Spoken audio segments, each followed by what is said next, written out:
El conflicto de los siglos. Escrito por Elena Harmon de White. Capítulo 1. El destino del mundo predicho.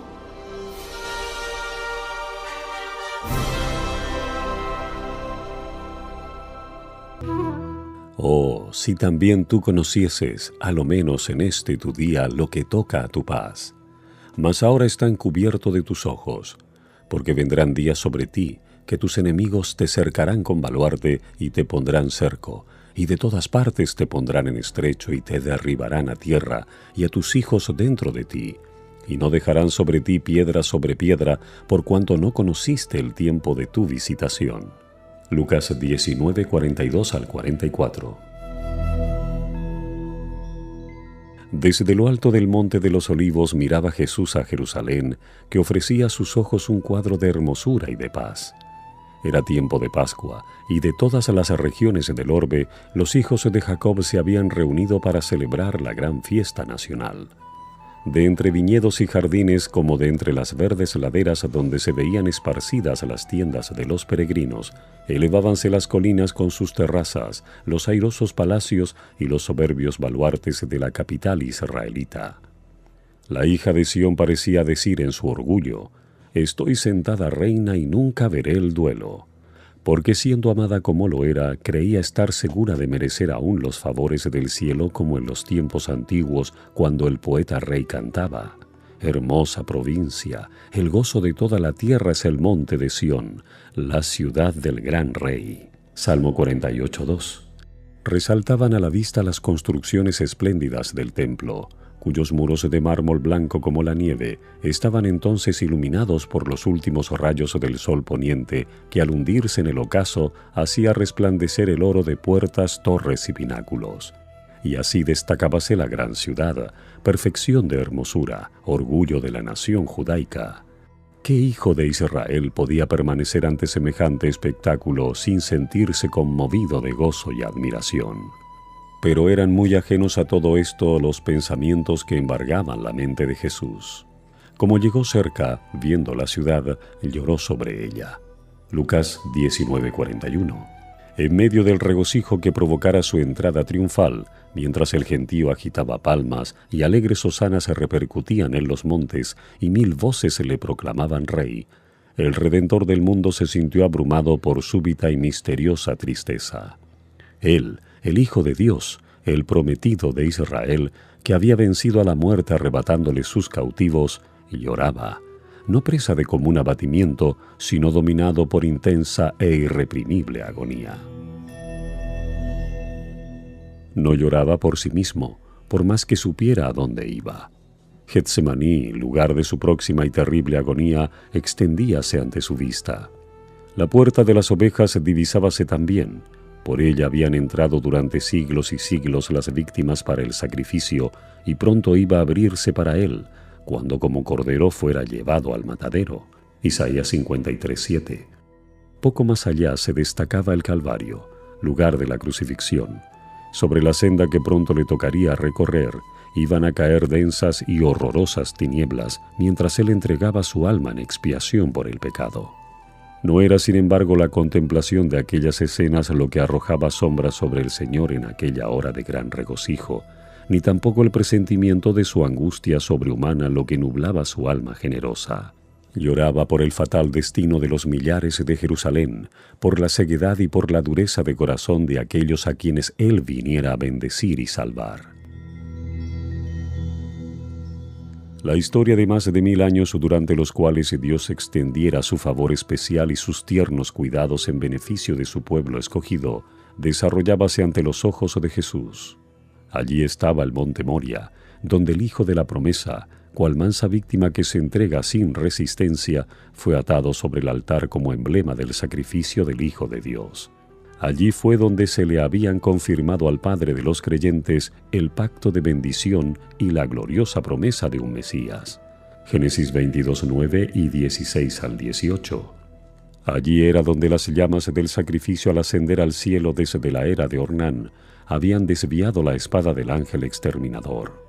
Primera de Crónicas 21, símbolo adecuado del sacrificio de Cristo y de su mediación por los culpables. Jerusalén había sido honrada por Dios sobre toda la tierra. El Señor había elegido a Sión, deseóla por habitación para sí. Salmo 132, 13. Allí habían proclamado los santos profetas durante siglos y siglos sus mensajes de amonestación. Allí habían mecido los sacerdotes sus incensarios y había subido hacia Dios el humo del incienso mezclado con las plegarias de los adoradores. Allí había sido ofrecida día tras día la sangre de los corderos sacrificados que anunciaban al Cordero de Dios que había de venir al mundo. Allí había manifestado Jehová su presencia en la nube de gloria sobre el propiciatorio. Allí se había sentado la base de la escalera mística que unía el cielo con la tierra. Génesis 28:12, Juan 1:51, que Jacob viera en sueños y por la cual los ángeles subían y bajaban, mostrando así al mundo el camino que conduce al lugar santísimo. De haberse mantenido Israel como nación fiel al cielo, Jerusalén habría sido para siempre la elegida de Dios. Jeremías 17, 21 al 25. Pero la historia de aquel pueblo tan favorecido era un relato de sus apostasías y sus rebeliones. Había resistido la gracia del cielo, abusado de sus prerrogativas y menospreciado sus oportunidades.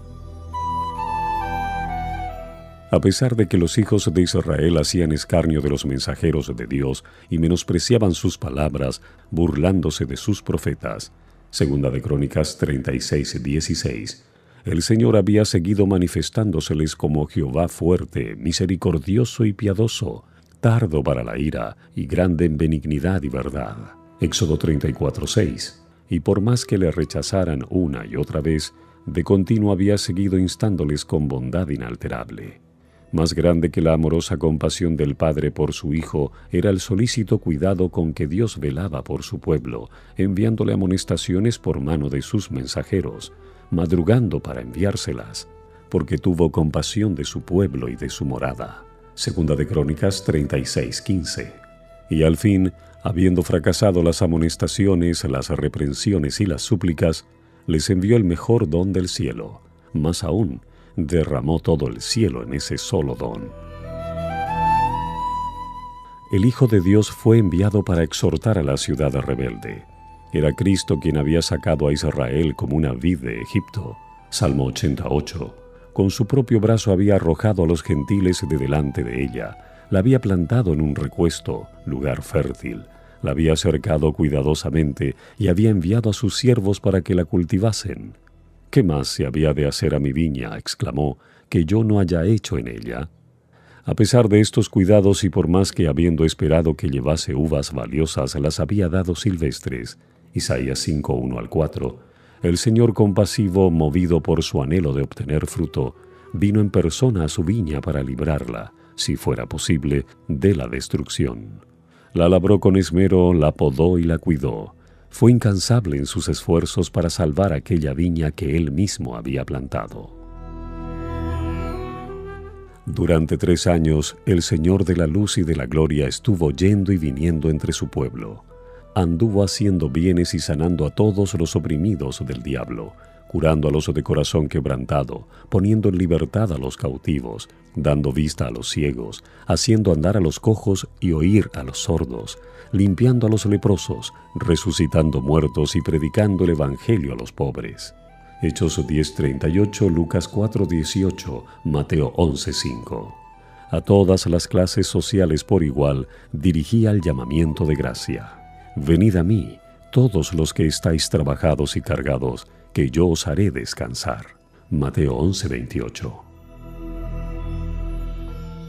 A pesar de recibir por recompensa el mal por el bien y el odio a cambio de su amor, Salmo 109:5, prosiguió con firmeza su misión de paz y misericordia. Jamás fue rechazado ninguno de los que se acercaron a él en busca de su gracia.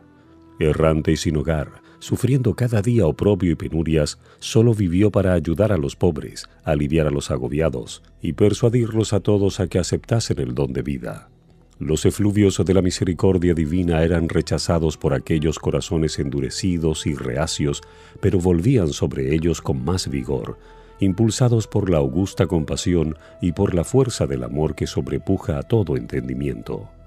Israel, empero, se alejó de él, apartándose así de su mejor amigo y de su único auxiliador. Su amor fue despreciado, rechazados sus dulces consejos y ridiculizadas sus cariñosas amonestaciones. La hora de esperanza y de perdón transcurrió rápidamente. La copa de la ira de Dios, por tanto tiempo contenida, estaba casi llena. La nube que había ido formándose a través de los tiempos de apostasía y rebelión veíase ya negra, cargada de maldiciones, próxima a estallar sobre un pueblo culpable, y el único que podía librarle de su suerte fatal inminente había sido menospreciado, escarnecido y rechazado, y en breve lo iban a crucificar. Cuando el Cristo estuviera clavado en la cruz del Calvario, ya habría transcurrido para Israel su día como nación favorecida y saciada de las bendiciones de Dios. La pérdida de una sola alma se considera como una calamidad infinitamente más grande que la de todas las ganancias y todos los tesoros de un mundo. Pero mientras Jesús fijaba su mirada en Jerusalén, veía la ruina de toda una ciudad, de todo un pueblo, de aquella ciudad y de aquel pueblo que habían sido elegidos de Dios, su especial tesoro. Los profetas habían llorado la apostasía de Israel y lamentado las terribles desolaciones con que fueron castigadas sus culpas. Jeremías deseaba que sus ojos se volvieran manantiales de lágrimas para llorar día y noche por los muertos de la hija de su pueblo y por el rebaño del Señor que fue llevado cautivo. Jeremías 9:1 y 13:17. ¿Cuál no sería entonces la angustia de aquel cuya mirada profética abarcaba no unos pocos años, sino muchos siglos? Veía al ángel exterminador blandir su espada sobre la ciudad que por tanto tiempo fuera morada de Jehová. Desde la cumbre del monte de los Olivos, en el lugar mismo que más tarde iba a ser ocupado por Tito y sus soldados, miró a través del valle los atrios y pórticos sagrados, y con los ojos nublados por las lágrimas, vio en horroroso anticipo los muros de la ciudad circundados por tropas extranjeras. Oyó el estrépito de las legiones que marchaban en son de guerra, y los tristes lamentos de las madres y de los niños que lloraban por pan en la ciudad sitiada. Vio el templo santo y hermoso, los palacios y las torres devorados por las llamas, dejando en su lugar tan solo un montón de humeantes ruinas. Cruzando los siglos con la mirada, vio al pueblo del pacto disperso en toda la tierra, como náufragos en una playa desierta. En la retribución temporal que estaba por caer sobre sus hijos, vio como el primer trago de la copa de la ira que en el juicio final aquel mismo pueblo deberá apurar hasta las heces. La compasión divina y el sublime amor de Cristo hallaron su expresión en estas lúgubres palabras. Jerusalén, Jerusalén, que matas a los profetas y apedreas a los que son enviados a ti. ¿Cuántas veces quise juntar tus hijos como la gallina junta sus pollos debajo de las alas y no quisiste? Mateo 23:37. Oh, si tú, nación favorecida entre todas, hubieras conocido el tiempo de tu visitación y lo que atañe a tu paz. Yo detuve al ángel de justicia y te llamé al arrepentimiento, pero en vano. No rechazaste tan solo a los siervos, ni despreciaste tan solo a los enviados y profetas, sino al Santo de Israel, tu Redentor. Si eres destruida, tú sola tienes la culpa. No queréis venir a mí para que tengáis vida. Juan 5:40. Cristo vio en Jerusalén un símbolo del mundo endurecido en la incredulidad y rebelión que corría presuroso a recibir el pago de la justicia de Dios. Los lamentos de una raza caída oprimían el alma del Señor y le hicieron prorrumpir en esas expresiones de dolor. Vio además las profundas huellas del pecado marcadas por la miseria humana con lágrimas y sangre. Su tierno corazón se conmovió de compasión infinita por las víctimas de los padecimientos y aflicciones de la tierra. Anheló salvarlos a todos. Pero ni aun su mano podía desviar la corriente del dolor humano que del pecado dimana. Pocos buscarían la única fuente de salud. Él estaba dispuesto a derramar su misma alma hasta la muerte y poner así la salvación al alcance de todos, pero muy pocos iban a acudir a Él para tener vida eterna. Mirad al Rey del cielo derramando copioso llanto, Ved al Hijo del Dios infinito turbado en espíritu y doblegado bajo el peso del dolor. Los cielos se llenaron de asombro al contemplar semejante escena que pone tan de manifiesto la culpabilidad enorme del pecado y que nos enseña lo que le cuesta aún al poder infinito salvar al pecador de las consecuencias que le acarrea la transgresión de la ley de Dios. Dirigiendo Jesús sus miradas hasta la última generación, vio al mundo envuelto en un engaño semejante al que causó la destrucción de Jerusalén. El gran pecado de los judíos consistió en que rechazaron a Cristo. El gran pecado del mundo cristiano iba a consistir en que rechazaría la ley de Dios, que es el fundamento de su gobierno en el cielo y en la tierra. Los preceptos del Señor iban a ser menospreciados y anulados. Millones de almas sujetas al pecado, esclavas de Satanás, condenadas a sufrir la segunda muerte, se negarían a escuchar las palabras de verdad en el día de su visitación. Terrible ceguedad, extraña infatuación. 2 días antes de la Pascua, cuando Cristo se había despedido ya del templo por última vez, después de haber denunciado públicamente la hipocresía de los príncipes de Israel, volvió al Monte de los Olivos, acompañado de sus discípulos, y se sentó entre ellos en una ladera cubierta de blando césped, dominando con la vista la ciudad. Una vez más contempló sus muros, torres y palacios. Una vez más miró el templo que en su deslumbrante esplendor parecía una diadema de hermosura que coronara al sagrado monte. 1000 años antes el salmista había magnificado la bondad de Dios hacia Israel porque había escogido aquel templo como su morada. En Salem está su tabernáculo y su habitación en Sión. Escogió la tribu de Judá, el monte de Sión, al cual amó, y edificó su santuario a manera de eminencia. Salmos 76, 2 y 78, 68 y 69. El primer templo había sido erigido durante la época de mayor prosperidad en la historia de Israel. Vastos almacenes fueron construidos para contener los tesoros que con dicho propósito acumulara el rey David, y los planos para la edificación del templo fueron hechos por inspiración divina. Primera de Crónicas 28, 12 y 19. Salomón, el más sabio de los monarcas de Israel, completó la obra. Este templo resultó ser el edificio más soberbio que este mundo haya visto. No obstante, el Señor declaró por boca del profeta Ageo, refiriéndose al segundo templo: «Mayor será la gloria postrera de esta casa que la gloria anterior. Sacudiré todas las naciones y vendrá el deseado de todas las naciones, y llenaré esta casa de gloria, dice Jehová de los ejércitos». Ageo 2, 9 y 7. Después de su destrucción por Nabucodonosor, el templo fue reconstruido unos 5 siglos antes del nacimiento de Cristo por un pueblo que tras largo cautiverio había vuelto a su país asolado y casi desierto. Había entonces en Israel algunos hombres muy ancianos que habían visto la gloria del templo de Salomón y que lloraban al ver el templo nuevo que parecía tan inferior al anterior. El sentimiento que dominaba entre el pueblo nos es fielmente descrito por el profeta cuando dice: «¿Quién ha quedado entre vosotros que haya visto esta casa en su primera gloria y cuál ahora la veis? ¿No es ella como nada delante de vuestros ojos?» Ageo 2.3, Esdras 3.12. Entonces fue dada la promesa de que la gloria del segundo templo sería mayor que la del primero. Pero el segundo templo no igualó al primero en magnificencia ni fue santificado por las señales visibles de la presencia divina con que lo fuera el templo de Salomón, ni hubo tampoco manifestaciones de poder sobrenatural que dieran realce a su dedicación.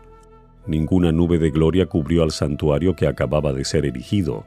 No hubo fuego que descendiera del cielo para consumir el sacrificio sobre el altar. La manifestación divina no se encontraba ya entre los querubines en el lugar santísimo.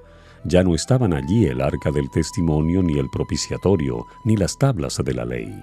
Ninguna voz del cielo se dejaba oír para revelar la voluntad del Señor al sacerdote que preguntaba por ella. Durante varios siglos los judíos se habían esforzado para probar cómo y dónde se había cumplido la promesa que Dios había dado por Ageo. Pero el orgullo y la incredulidad habían cegado su mente de tal modo que no comprendían el verdadero significado de las palabras del profeta. Al segundo templo no le fue conferido el honor de ser cubierto con la nube de la gloria de Jehová, pero sí fue honrado con la presencia de uno en quien habitaba corporalmente la plenitud de la divinidad, de uno que era Dios mismo manifestado en carne. Cuando el Nazareno enseñó y realizó curaciones en los atrios sagrados, se cumplió la profecía gloriosa. Él era el deseado de todas las naciones que entraba en su templo. Por la presencia de Cristo y solo por ella, la gloria del segundo templo superó la del primero. Pero Israel tuvo en poco al anunciado don del cielo, y con el humilde maestro que salió aquel día por la puerta de oro, la gloria había abandonado el templo para siempre. Así se cumplieron las palabras del Señor que dijo: «He aquí vuestra casa os es dejada desierta». Mateo 23:38. Los discípulos se habían llenado de asombro y hasta de temor al oír las predicciones de Cristo respecto de la destrucción del templo, y deseaban entender de un modo más completo el significado de sus palabras.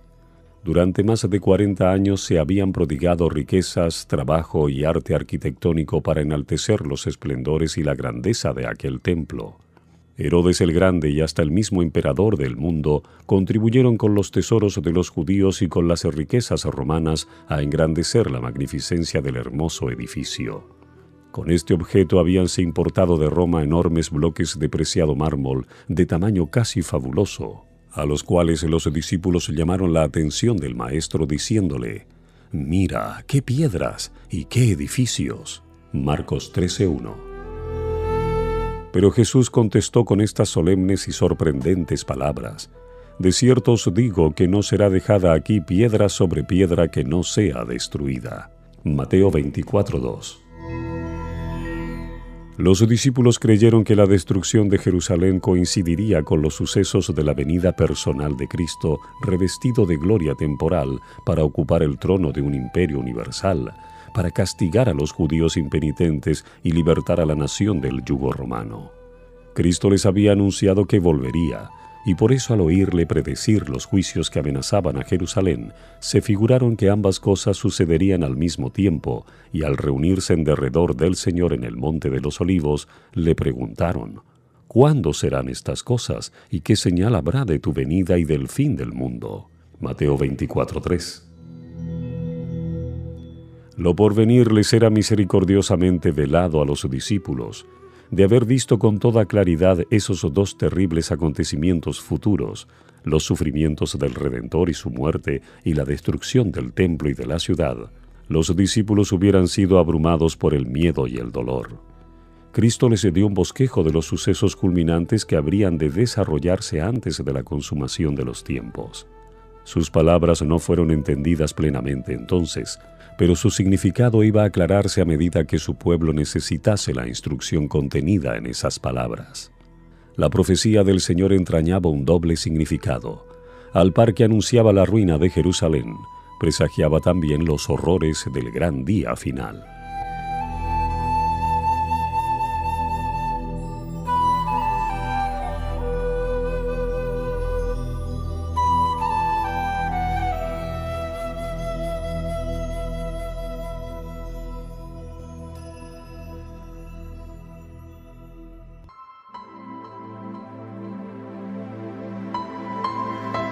Estamos compartiendo la lectura sin comentarios del libro El conflicto de los siglos. Capítulo 1. El destino del mundo predicho.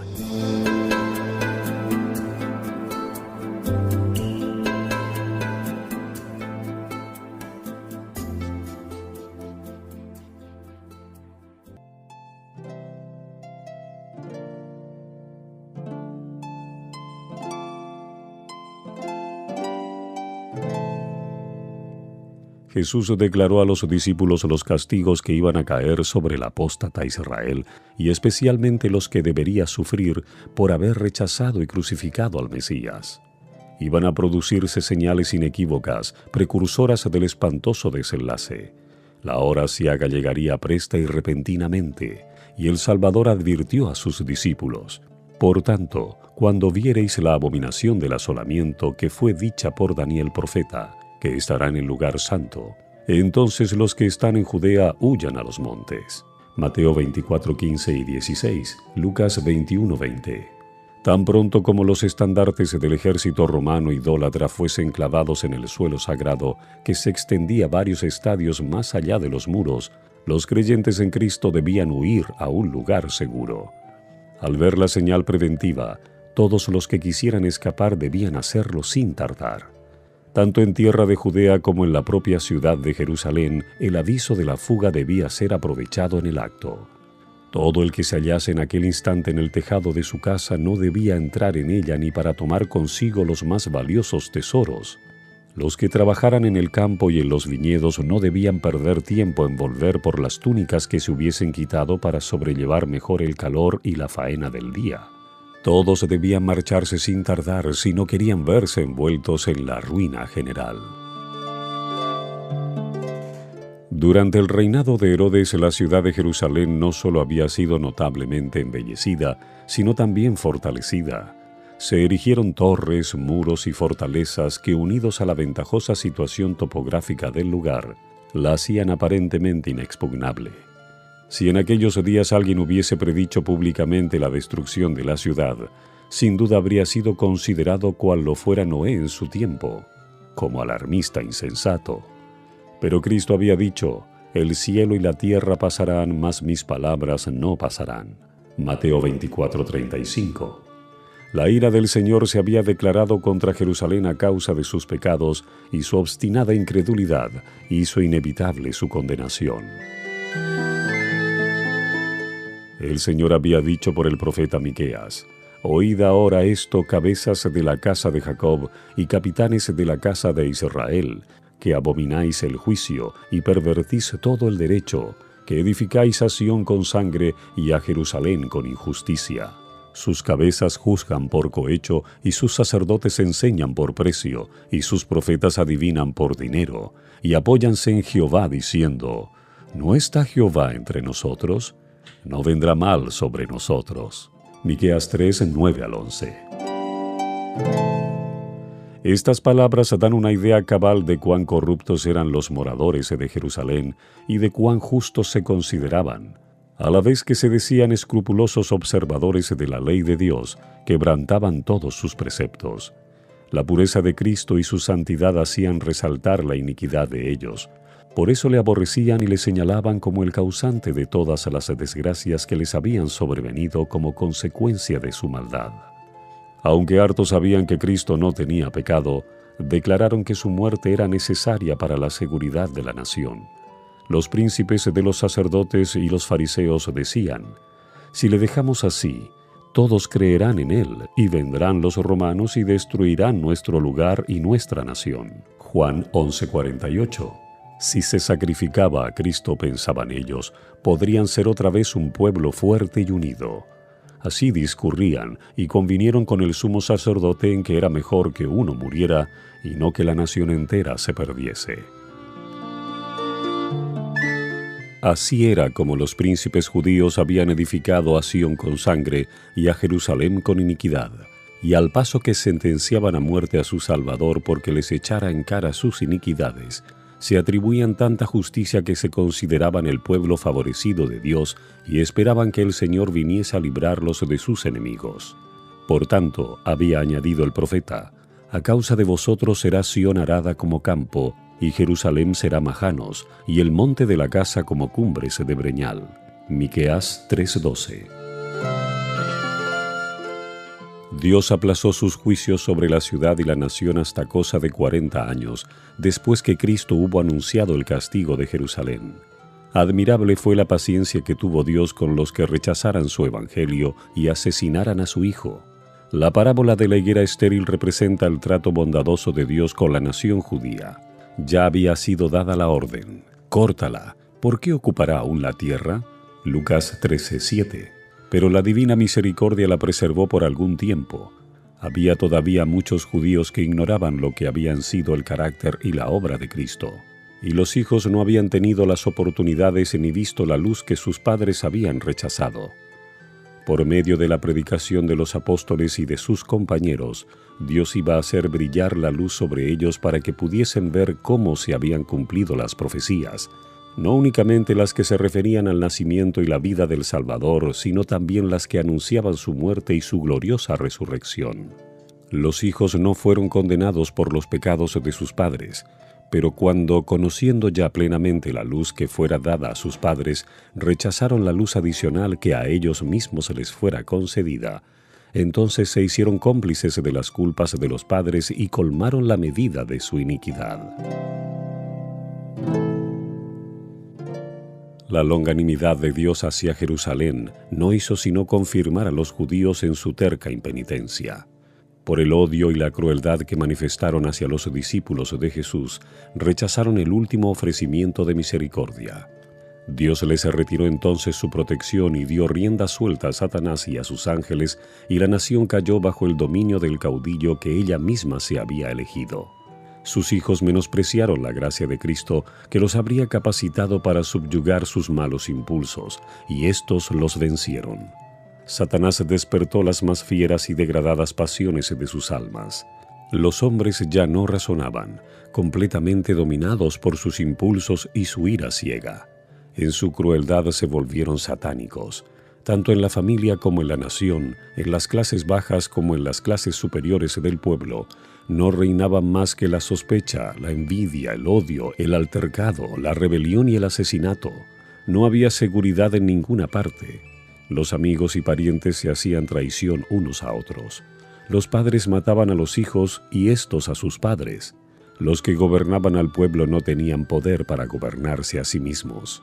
Las pasiones más desordenadas los convertían en tiranos. Los judíos habían aceptado falsos testimonios para condenar al Hijo inocente de Dios, y ahora las acusaciones más falsas hacían inseguras sus propias vidas. Con sus hechos habían expresado desde hacía tiempo sus deseos. «Quitad de delante de nosotros al Santo de Israel». Isaías 30:11. Y ya dichos deseos se habían cumplido. El temor de Dios no les preocupaba más. Satanás se encontraba ahora al frente de la nación y las más altas autoridades civiles y religiosas estaban bajo su dominio. Los jefes de los bandos opuestos hacían a veces causa común para despojar y torturar a sus desgraciadas víctimas, y otras veces esas mismas facciones peleaban unas con otras y se daban muerte sin misericordia. Ni la santidad del templo podía refrenar su ferocidad. Los fieles eran derribados al pie de los altares y el santuario era mancillado por los cadáveres de aquellas carnicerías. No obstante, en su necia y abominable presunción, los instigadores de la obra infernal declaraban públicamente que no temían que Jerusalén fuese destruida, pues era la ciudad de Dios, y con el propósito de afianzar su satánico poder, sobornaban a falsos profetas para que proclamaran que el pueblo debía esperar la salvación de Dios, aunque ya el templo estaba sitiado por las legiones romanas. Hasta el fin las multitudes creyeron firmemente que el Todopoderoso intervendría para derrotar a sus adversarios. Pero Israel había despreciado la protección de Dios y no había ya defensa alguna para él.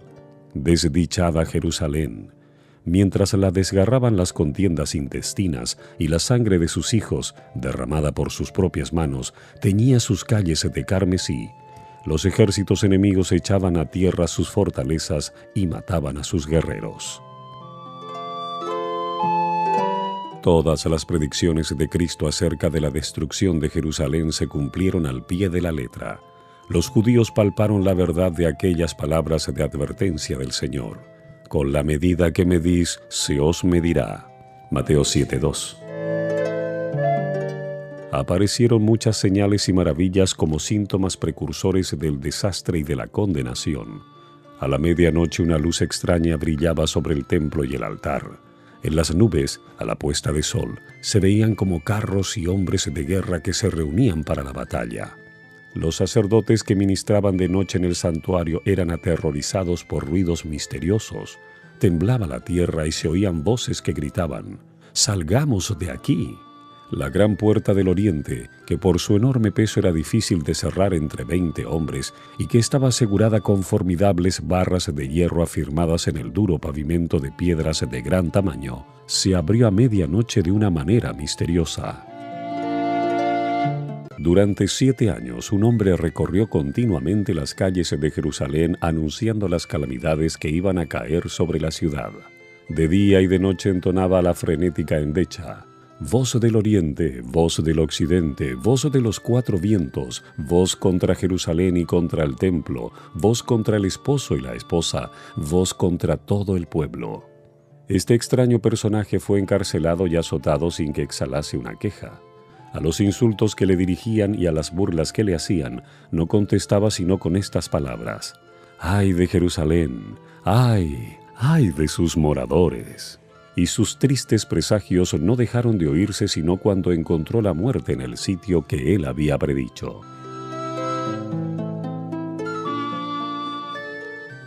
Ni un solo cristiano pereció en la destrucción de Jerusalén.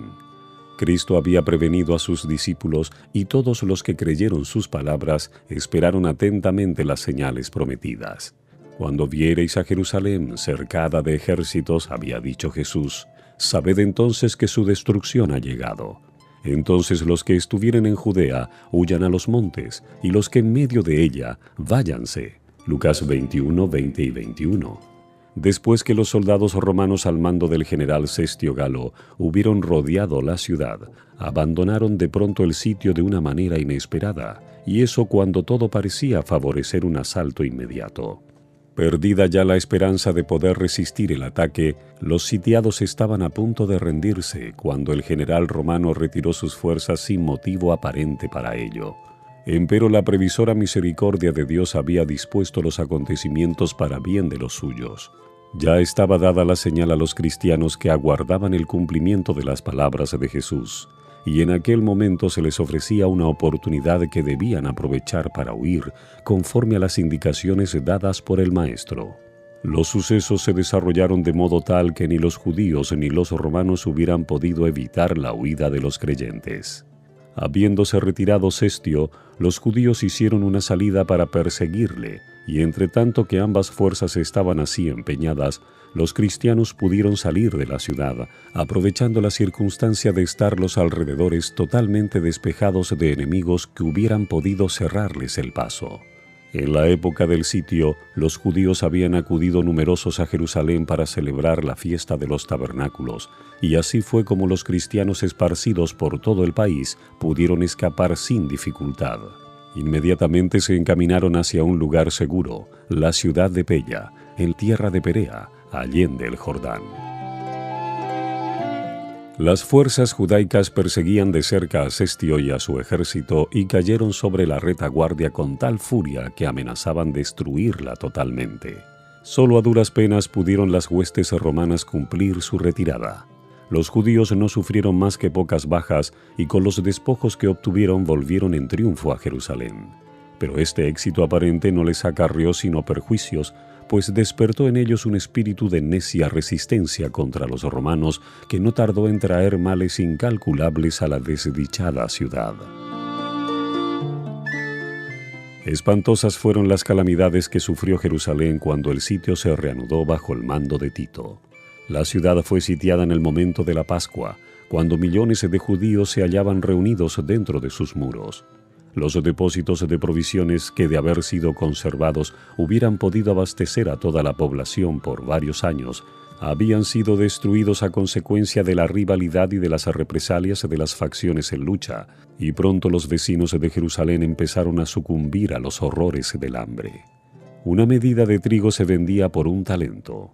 Tan atroz era el hambre que los hombres roían el cuero de sus cintos, sus sandalias y las cubiertas de sus escudos.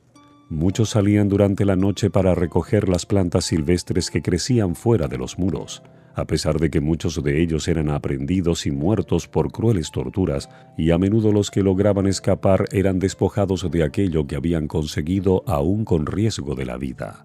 Los que estaban en el poder imponían los castigos más infamantes para obligar a los necesitados a entregar los últimos restos de provisiones que guardaban escondidos, Y tamañas atrocidades eran perpetradas muchas veces por gente bien alimentada, que solo deseaba almacenar provisiones para más tarde. Millares murieron a consecuencia del hambre y la pestilencia. Los afectos naturales parecían haber desaparecido. Los esposos se arrebataban unos a otros los alimentos. Los hijos quitaban a sus ancianos padres la comida que se llevaban a la boca.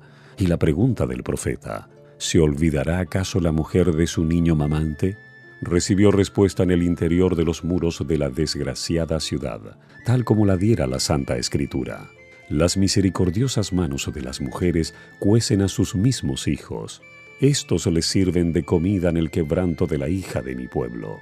Isaías 49:15, Lamentaciones 4:10.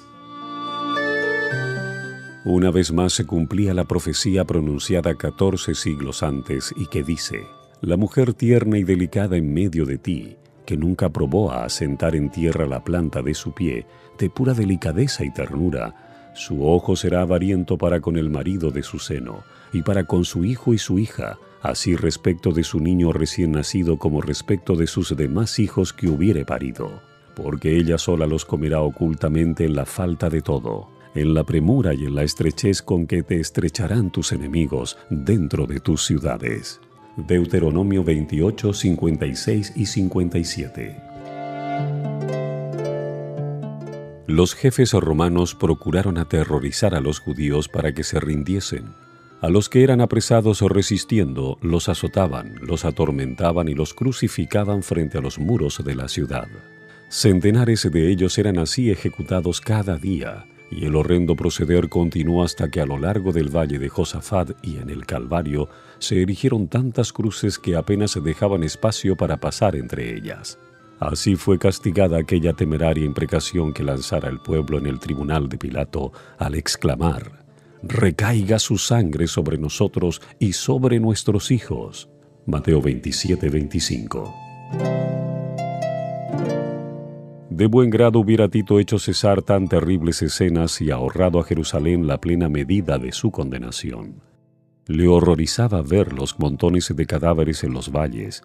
Como obsesionado, miraba desde lo alto del Monte de los Olivos el magnífico templo y dio la orden de que no se tocara una sola de sus piedras. Antes de hacer la tentativa de apoderarse de esa fortaleza, dirigió un fervoroso llamamiento a los jefes judíos para que no le obligasen a profanar con sangre el lugar sagrado. Si querían salir a pelear en cualquier otro sitio, ningún romano violaría la santidad del templo. Josefo mismo, en elocuentísimo discurso, les rogó que se entregasen, para salvarse a sí mismos, a su ciudad y su lugar de culto. Pero respondieron a sus palabras con maldiciones y arrojaron dardos a su último mediador humano mientras alegaba con ellos. Los judíos habían rechazado las súplicas del Hijo de Dios y ahora cualquier otra instancia o amonestación no podía obtener otro resultado que inducirlos a resistir hasta el fin. Vanos fueron los esfuerzos de Tito para salvar el templo. Uno mayor que él había declarado que no quedaría piedra sobre piedra que no fuese derribada. La ciega obstinación de los jefes judíos y los odiosos crímenes perpetrados en el interior de la ciudad sitiada excitaron el horror y la indignación de los romanos, y finalmente Tito dispuso tomar el templo por asalto. Resolvió, sin embargo, que si era posible evitaría su destrucción, pero sus órdenes no fueron obedecidas. A la noche, cuando se había retirado a su tienda para descansar, los judíos hicieron una salida desde el templo y atacaron a los soldados que estaban afuera. Durante la lucha, un soldado romano arrojó al pórtico por una abertura un leño encendido e inmediatamente ardieron los aposentos enmaderados de cedro que rodeaban el edificio santo. Tito acudió apresuradamente, seguido por sus generales y legionarios, y ordenó a los soldados que apagasen las llamas. Sus palabras no fueron escuchadas. Furiosos, los soldados arrojaban teas encendidas en las cámaras contiguas al templo y con sus espadas degollaron a gran número de los que habían buscado refugio allí. La sangre corría como agua por las gradas del templo. Miles y miles de judíos perecieron. Por sobre el ruido de la batalla se oían voces que gritaban: «Ishabod», la gloria se alejó. Tito vio que era imposible contener el furor de los soldados enardecidos por la lucha, y con sus oficiales se puso a contemplar el interior del sagrado edificio. Su esplendor los dejó maravillados, y como él notase que el fuego no había llegado aún al lugar santo, hizo un postrer esfuerzo para salvarlo, saliendo precipitadamente y exhortando con energía a los soldados para que se empeñasen en contener la propagación del incendio. El centurión Liberalis hizo cuanto pudo con su insignia de mando para conseguir la obediencia de los soldados, pero ni siquiera el respeto al emperador bastaba ya para apaciguar la furia de la soldadesca contra los judíos y su ansia insaciable de saqueo. Todo lo que los soldados veían en torno suyo estaba revestido de oro y resplandecía a la luz siniestra de las llamas, lo cual les inducía a suponer que habría en el santuario tesoros de incalculable valor. Un soldado romano, sin ser visto, arrojó una tea encendida entre los goznes de la puerta, y en breves instantes todo el edificio era presa de las llamas. Los oficiales se vieron obligados a retroceder ante el fuego y el humo que los cegaba, y el noble edificio quedó entregado a su fatal destino.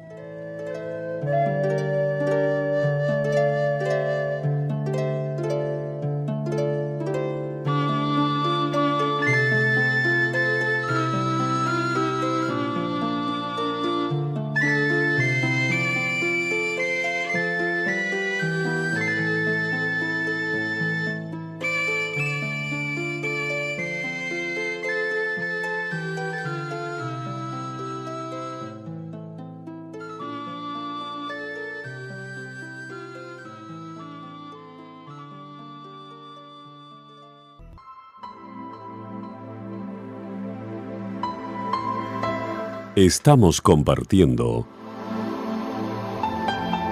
la lectura sin comentarios del libro El conflicto de los siglos. Capítulo 1. El destino del mundo predicho.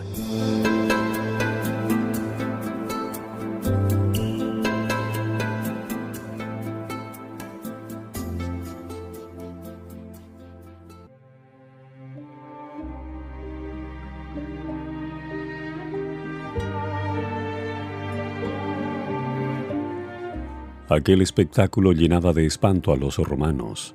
¿Qué sería para los judíos? Toda la cumbre del monte que dominaba la ciudad despedía fulgores como el cráter de un volcán en plena actividad. Los edificios iban cayendo a tierra uno tras otro en medio de un estrépito tremendo y desaparecían en el abismo ardiente. Las techumbres de cedro eran como sábanas de fuego, los dorados capiteles de las columnas relucían como espigas de luz rojiza, y los torreones inflamados despedían espesas columnas de humo y lenguas de fuego. Las colinas vecinas estaban iluminadas y dejaban ver grupos de gentes que se agolpaban por todas partes, siguiendo con la vista, en medio de horrible inquietud, el avance de la obra destructora. Los muros y las alturas de la ciudad estaban llenos de curiosos que ansiosos contemplaban la escena, algunos con rostros pálidos por hallarse presa de la más atroz desesperación, otros encendidos por la ira al ver su impotencia para vengarse. El tumulto de las legiones romanas que desbandadas corrían de acá para allá, y los agudos lamentos de los infelices judíos que morían entre las llamas, se mezclaban con el chisporroteo del incendio y con el estrépito de los derrumbes. En los montes repercutían los gritos de espanto y los ayes de la gente que se hallaba en las alturas. A lo largo de los muros se oían gritos y gemidos, y aun los que morían de hambre hacían un supremo esfuerzo para lanzar un lamento de angustia y desesperación. Dentro de los muros la carnicería era aún más horrorosa que el cuadro que se contemplaba desde afuera. Hombres y mujeres, jóvenes y viejos, soldados y sacerdotes, los que peleaban y los que pedían misericordia, todos eran degollados en desordenada matanza. Superó el número de los asesinados al de los asesinos. Para seguir matando, los legionarios tenían que pisar sobre montones de cadáveres. Destruido el templo, no tardó la ciudad entera en caer en poder de los romanos. Los caudillos judíos abandonaron las torres que consideraban inexpugnables y Tito las encontró vacías. contemplólas asombrado y declaró que Dios mismo las había entregado en sus manos, pues ninguna máquina de guerra, por poderosa que fuera, hubiera logrado hacerle dueño de tan formidables baluartes. La ciudad y el templo fueron arrasados hasta sus cimientos. El solar sobre el cual se irguiera el santuario fue arado como campo. Jeremías 26:18. En el sitio y en la mortandad que le siguió perecieron más de 1.000.000 de judíos.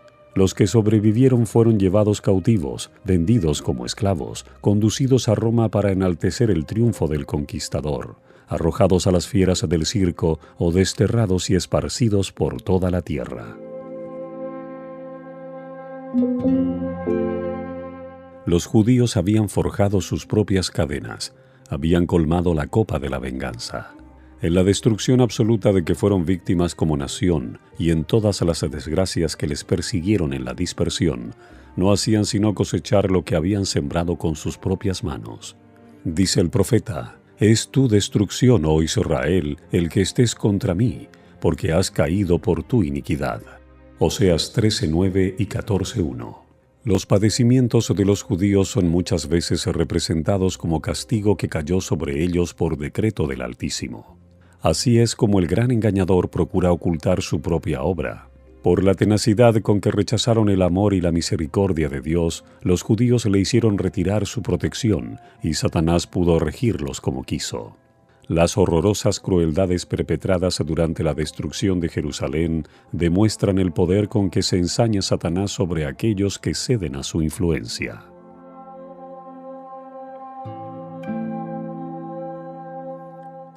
No podemos saber cuánto debemos a Cristo por la paz y la protección de que disfrutamos. Es el poder restrictivo de Dios lo que impide que el hombre caiga completamente bajo el dominio de Satanás.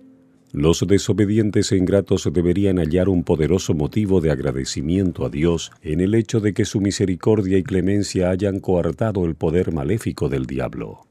Pero cuando el hombre traspasa los límites de la paciencia divina, ya no cuenta con aquella protección que le libraba del mal.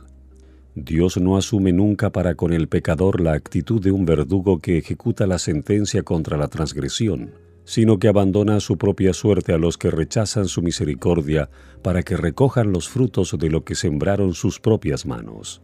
Todo rayo de luz que se desprecia, toda admonición que se desoye y rechaza, toda pasión malsana que se abriga, toda transgresión de la ley de Dios, son semillas que darán infaliblemente su cosecha.